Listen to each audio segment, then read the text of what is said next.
حفاظت کریں۔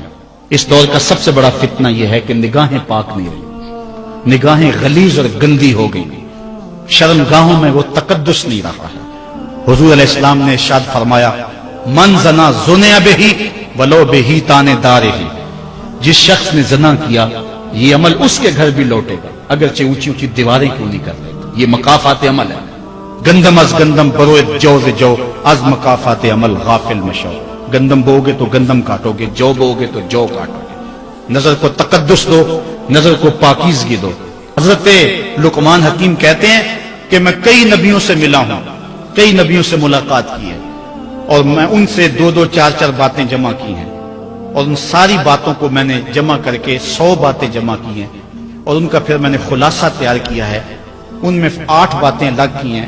ان 8 باتوں میں ایک بات یہ ہے جب کسی کے گھر جاؤ تو نظر کو حفاظت میں رکھو۔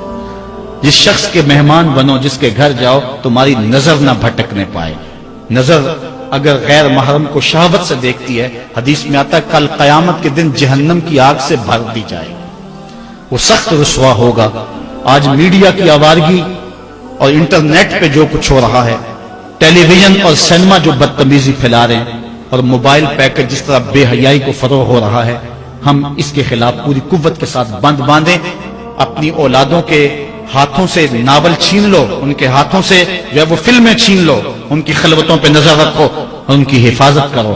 جس شخص کی نظر پاک نہیں ہے اس کے من میں طہارت نہیں آ سکتی ہے، دل پاک نہیں ہے اس کو جو ہے وہ باطن کا نور نصیب نہیں ہو سکتا۔ وائے قوم کشتائے تدبیر غیر، کارے او تخریب خود تعمیر غیر، از حیا بیگانہ پیرانے کہن، نوجوانہ چوں زنا مشغول تن۔ کتنی حکمت والی بات کہی اقبال نے۔ وہ اپنے دور کا دکھڑا سناتا ہے، جس دور سے ہم گزر رہے ہیں اب تو عجیب حال ہو گئے۔ اقبال کہتا ہے یہ جو میرا دور ہے، جوان تو جوان رہے، بوڑھوں کی نظروں میں حیا نہیں رہا۔ از حیا بیگانہ پیرانے کہن، بوڑھے لوگوں کی آنکھوں میں بھی اقبال کہتا ہے حیا نہیں رہا۔ نوجوانہ چوں زنا مشغول تن، اور نوجوان عورتوں کی طرح اپنے تن کے ساتھ لگے ہوئے ہیں، اپنے تن کو سنوارنے میں ہر وقت کنگھی پٹی میں لگے ہوئے ہیں۔ یہ مردوں کا کام نہیں ہوتا، یہ دلیروں اور بہادروں کا کام نہیں ہوتا، یہ عورتوں کے وظیفے ہیں۔ در دل شاں آرزوہا بے ثبات، مردہ زائن از بطون امہات، ان کے دلوں میں آرزویں کوئی اور ہی ہیں اور ماؤں کے پیٹوں سے مردہ جنم لے رہے ہیں۔ دخترانے او بزلف خود اسیر، شوخ چشموں خود نماؤ خردگیر، اور قوم کی بیٹیاں اپنی زلف کی خود قیدی ہو چکی ہیں اور ہر وقت جو ہے وہ اپنے آپ کو آئینے میں دیکھتی رہتی ہیں۔ ساختہ پرداختہ دل باختہ، ابروان مثل دو تیغے آختہ، وہ جو گھر کی رونق تھی، جو آبرو اور حیا کا دوسرا نام تھا، آج وہ دل پھینک قسم کی ہو گئی ہے۔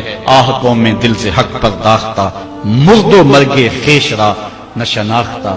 اقبال کہتا ہائے قوم کہ جو مر گئی اور اسے ابھی تک پتہ ہی نہیں چلا کہ میں مر چکی ہوں اور جینے کا سامان نہیں کرتی۔